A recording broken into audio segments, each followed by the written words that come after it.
Welcome to Interactive Audiobooks, stories you create and I tell. At the end of this chapter, write in the comments what you would like to happen next, and I will do my best to incorporate it into the story. Note that I may not incorporate all of your ideas because comments may contradict each other, but I will do my best. This is Continental Shift, Chapter 1. Leah stalked across the grass, her paws making barely a sound in the dry stalks of the savannah. Her prey was not far ahead of her, a rabbit, peacefully bobbing along the stems, gnawing on pieces of grass here and there. Leah bunched up her hind legs for the pounce, standing, readying, sniffing. What the? The rabbit jumped up and scurried away. Leah turned around. Hey, you disturbed my... She stopped short, for standing in front of her was Shiro, the great Shiro, tall, lanky leopard who had taken over the throne not long ago. It was a warm summer day. All the animals had gathered before the rock to hear the speech of the great lion, the lion who had ruled the jungle for many years. Throughout the ages of the savannah, and for as long as any of the animals could remember, it had been ruled by lions, a great powerful lineage. But now, it was coming to a close, for the current king was old and weak, and had no relatives other than her sister, Sarah, who had left a long time ago, who had never been seen again. It was said that she got tired of the responsibilities, or that she found a new mate and ran off with him. Either way, she was not fit for the throne. The old Lion King stood on the rock and said, "Hello. I am aware that there have been whispers about my throne and who will take it when I die. And I have made arrangements for this. However," but he was not able to finish the sentence, for behind him, stealthily clawing up the rock, came Shiro, eyes glinting, spots shining in the light. He stood at the top of the rock, fangs bared. "Hello, animals, or future subjects." There was a whispering. One elephant said, "But he's a leopard. He can't rule." The other elephant said, "Well, it seems that he is ruling, or something, because the stuttering elephant was cut off by a growl from Shiro. "You doubt me. You scorn me. Well, you won't for much longer. Not after I kill this old fool and take my place as king." The old lion stood up. "You cannot become king," he said. "It is not our custom. You don't have the right." "Who says? You? And are you going to stop me?" The lion bared his fangs. "I may not be able to stop you, but the people will never listen. They will rebel." "Oh, yeah? See how well they rebel after I've killed you and all of them." "Stand down, Shiro. You are outmatched, outnumbered. You will not win this fight." "Oh, yeah?"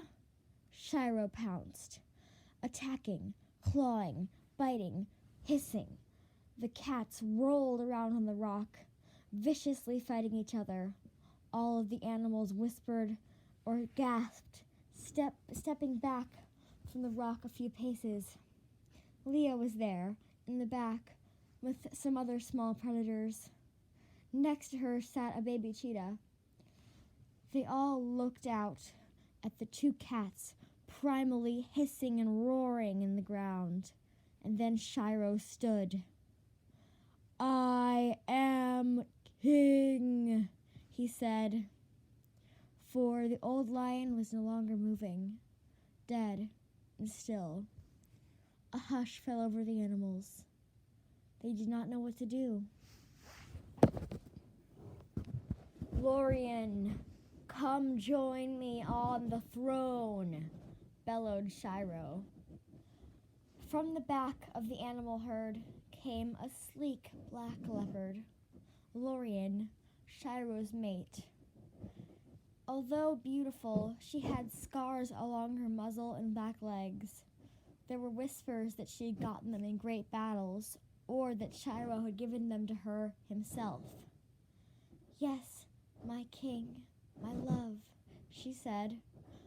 Stand beside me, Lorien. Of course, of course. There was a murmur through the animals. Then the baby cheetah stood up. You can't be king. You're not a lion, and only lions can be king. Shh, shh, shh. The animals around her tried to shush her, but Shiro turned his cold, stony gaze on the baby cheetah. Did you just speak out against me, runt? The cheetah's mother stood up. I'm sorry. He does not know what he's saying. He is young, barely left the nest. Please, please don't hurt him. Not this time, said Shiro, but keep your young ones in check, or else. Lorien, standing on the rock beside him, growled, but it seemed a bit half-hearted. Leah felt sorry for the young leopard. She hadn't been older than a cub when Shiro had swept her off her paws, both literally and figuratively. Shiro had hit her with a tree and knocked her into the river. She was drowning, and Shiro stood atop the tree trunk. I'm sorry, fair lady, for it was an accident. If you will give me a kiss, then I will let you out. Lorien had no choice, and did as he asked. The same accidents kept happening to Lorien, and after a while, in some twisted way, Lorien began to feel attracted to Shiro, until they had their first cub. A vicious, horrible leopard named Y. Y. Powerful, scarred Y. At the age of only 1, he'd acquired 5 long scars and a lot of muscle. He had killed animals twice his size, and was not afraid to do it. Pacing behind the rock, he growled, Anyone else want to oppose my parents' authority? Anyone? Anyone? None of the animals stood up, for they were all afraid. They knew that in their hearts that if they all came together in numbers, then they would be able to defeat the leopards. But none of them wanted to truly stand up. None of them. None of them were willing to risk being the only ones, being subject to Y's tyranny and to claws. Leah was shocked. She had loved the old king. He had been kind and wise.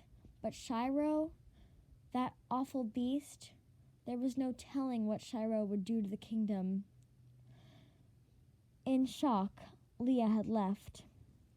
But now, 2 days after the event, Shiro stood in front of Leah, claws bared, teeth gleaming in the light. What do you want? Said Leah. Oh, sassy, said Shiro. It seems that someone needs you. There's been a problem, and you are the person to fix it. Leah stared. Me? In her mind, she thought, how does Shiro even know who I am? Shiro hissed. You're a nobody, a plain little cat roaming around the desert. In fact, you belong in a human house. Humans had long since left the earth. They had trashed it completely, destroyed everything that grew, and then got on ships and traveled to a new world. At least that's what the legend said. Then the world had regrown itself, and the animal kingdoms all across the continents had grown together. "Why me?" said Leah. "I honestly don't know. What the vultures have whispered to me." "The vultures?" said Leah. "You trust the vultures?" It wasn't like the vultures were untrustworthy. They were neutral in all matters. They never took a side. Always flying around, they saw all and knew all, and if one liked you, then that would be cool. But in general, they just were that ever-omniscient presence. "Come to the river," said Shiro. "With you?" said Leah. "Yes, cat. Come to the river, or I'll eat you and get another animal, a more qualified animal." "Fine," said Leah. "I'm coming." They walked to the river together, Leah staying as far away from Shiro as she possibly could. She never thought she would be this close to the tyrannical king. Never thought that she would be this close to a killer.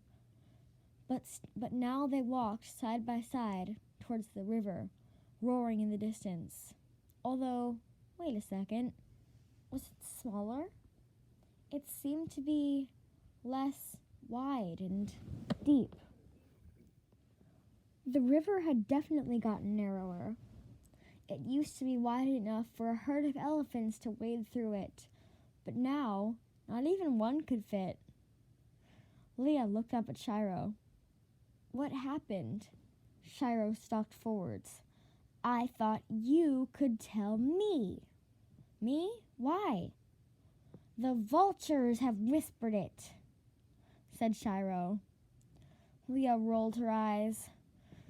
This was not going to end well. Shiro stepped forward again.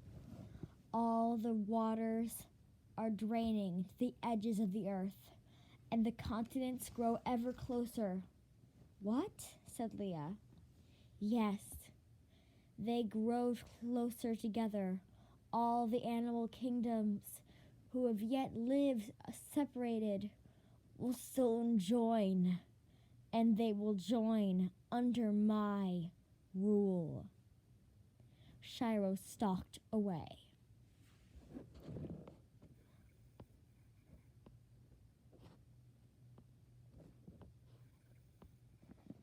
Thank you for listening to Continental Shift.